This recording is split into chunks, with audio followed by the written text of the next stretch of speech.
Hi, Himeutsugi here with episode 5 of Solo TTRPGs Explained. In this episode, we'll be diving deeper into Oracle and Spark tables and how best to use them. Now, of course, there are the obvious uses.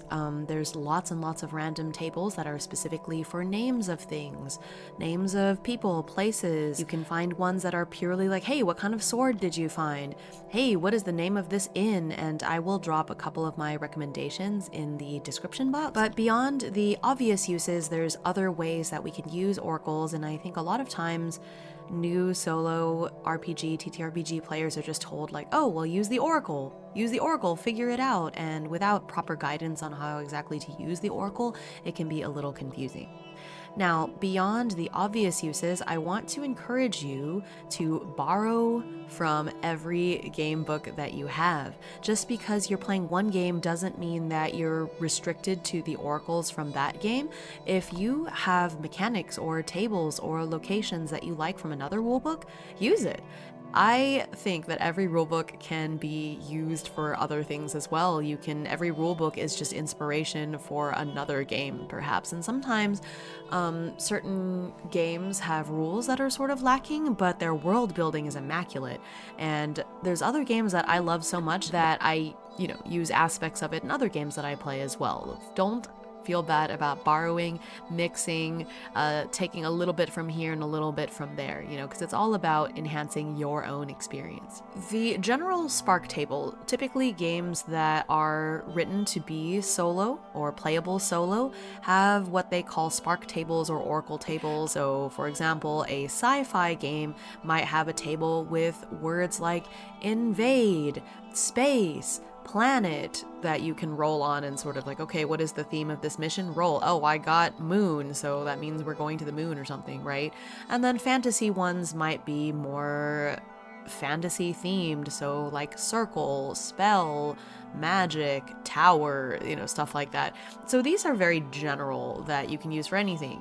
But the question might be, how do you use those? Because how do you make sense of a handful of verbs and nouns and use that to do anything, right? Okay, so I'm going to break this into 3 sections, or like 3 ways that you can use Oracle tables.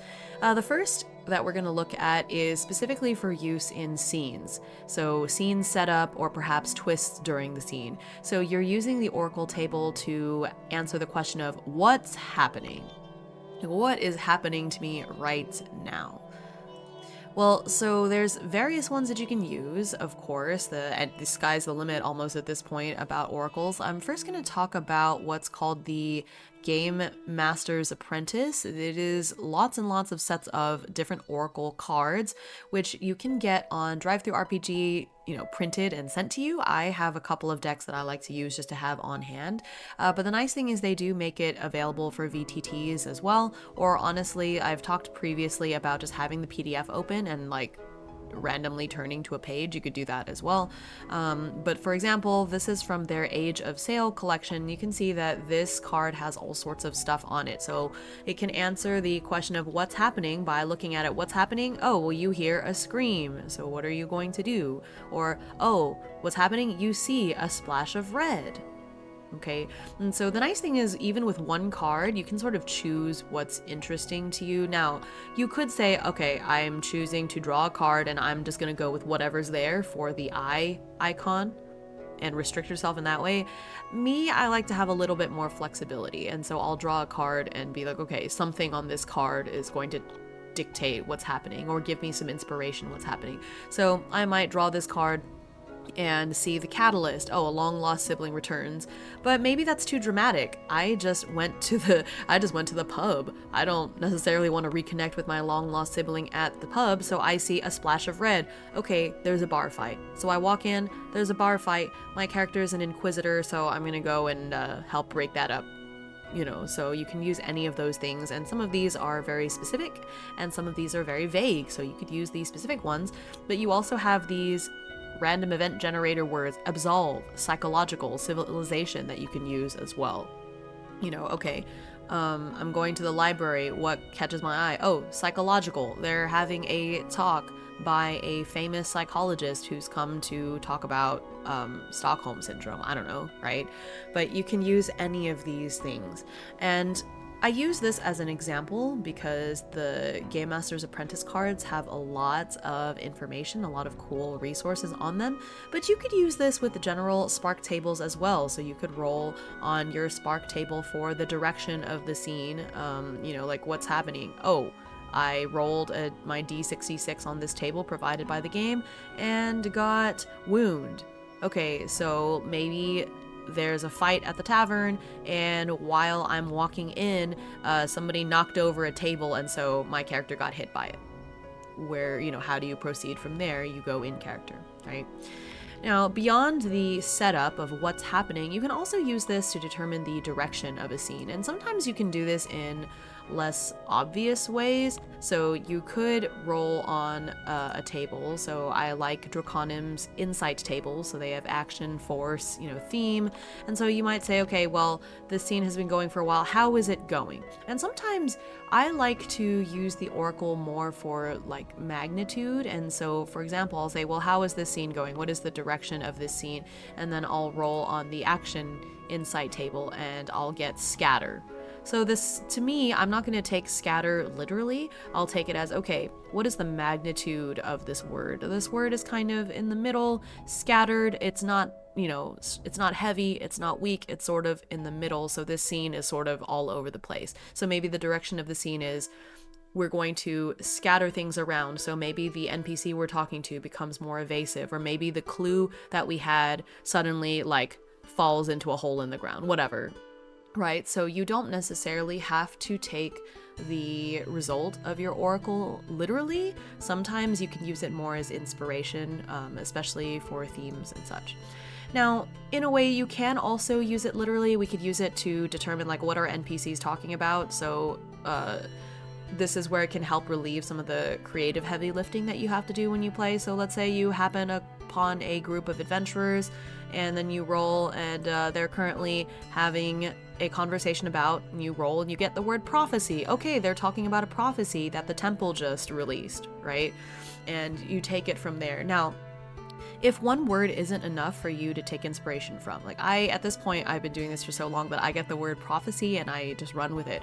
But you can roll several times, or, if you're using the GMA, you can pull multiple cards, right, and cobble those together. So, for example, I could draw a card that says, shadow, and then another one that says wander. Okay, so there's a wandering ghost that's been sighted in the moors, and so you as the adventurer, the mayor wants you to go and check it out, right? And so maybe the word shadow by itself didn't really mean anything, but you combine it with the word wander and now you have something. It's a ghost. Or maybe you could take shadow to mean a plague, and so there has been a plague spreading and it's sort of here and then sort of there on the other side of the continent. What's causing it?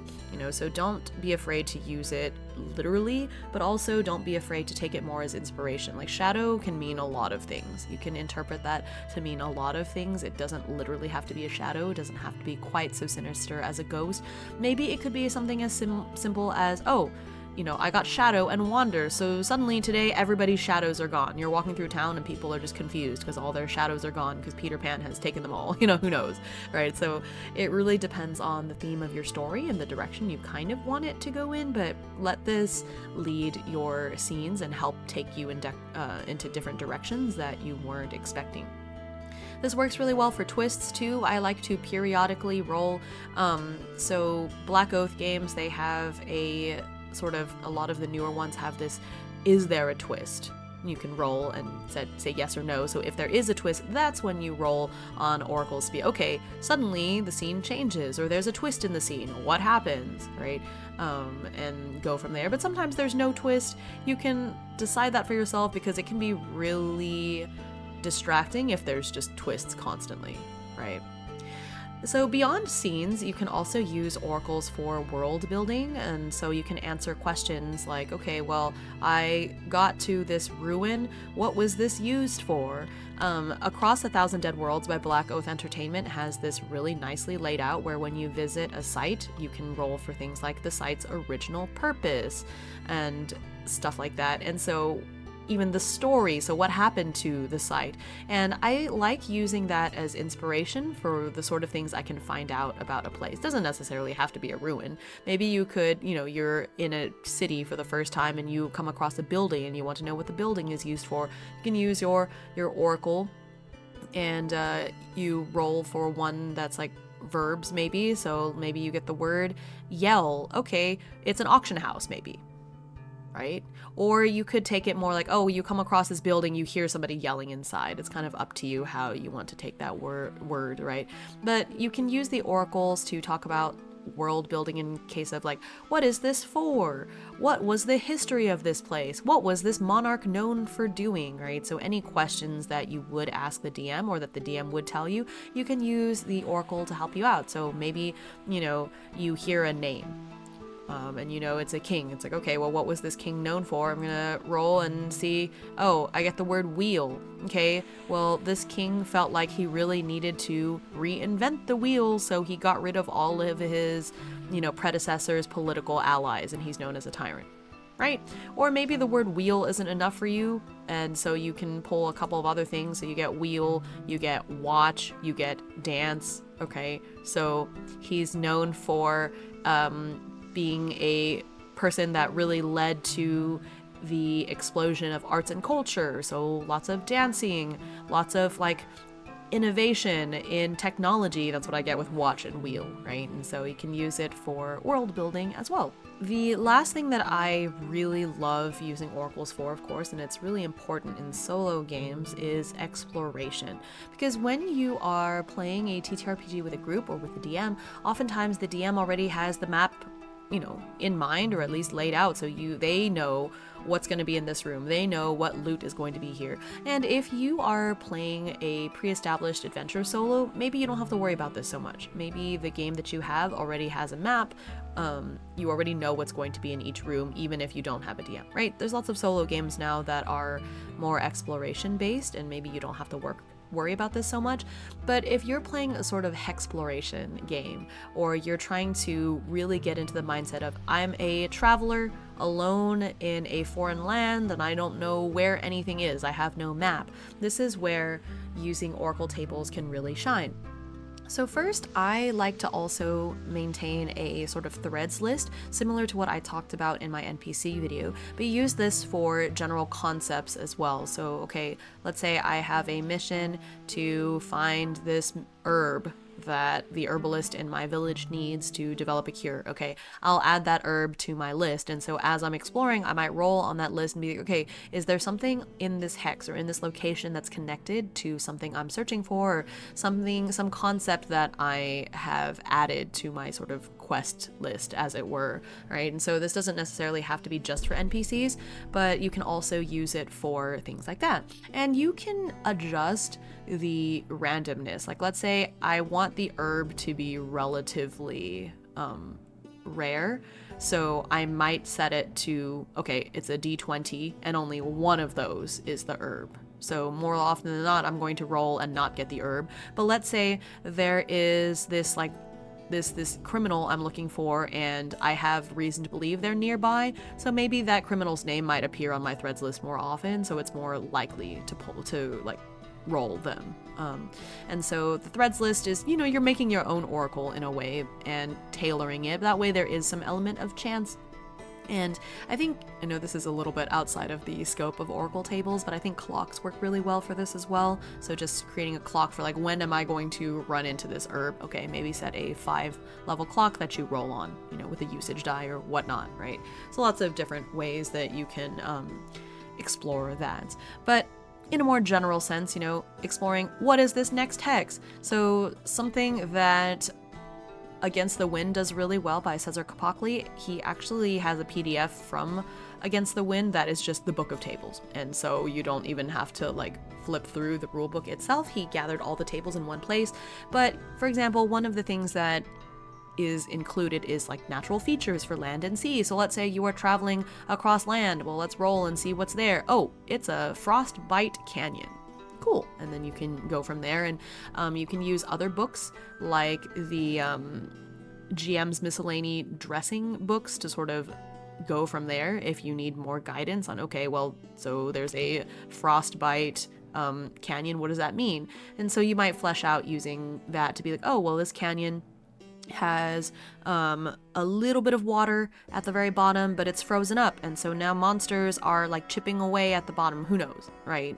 But at least that gives you something to fill out your hex with, and if you decide to go deeper and explore that particular hex, you might roll more on the oracle table to see what's specifically there. Is there anything here at this frostbite canyon? Okay, well, let me roll for my insight. Oh, I get the word legacy and gate, and so maybe there's a small village at the very bottom that they've been kind of sequestered from society, you know, because they want to keep their traditions and they don't want the outside world coming in, whatever, right? And that's what I really love about oracle tables, is that you can draw or roll multiple times and combine stuff however you please. So that's basically my run through of different ways you can use oracle tables. Hopefully some of that was helpful for you and helps you think outside the box a little bit more beyond the usual, just like, hey, I can use this oracle for names, you know, or, you know, maybe you've thought, what the heck do I do with these words that I get from the oracle anyway? So hopefully this gives you a little bit of direction on how you can use these things. All right, so in the next episode, we're actually going to go back to the game recommendations. So I'm going to close off the game rec videos with crunchy game recommendations. So 5 games that I think have more crunchy rules compared to ones that I've recommended previously. And sometimes you just want something a little more crispy and a little less journaly. And that's what I'll look into next time. But that's it for today's episode. Hope you got something out of it. See you next time.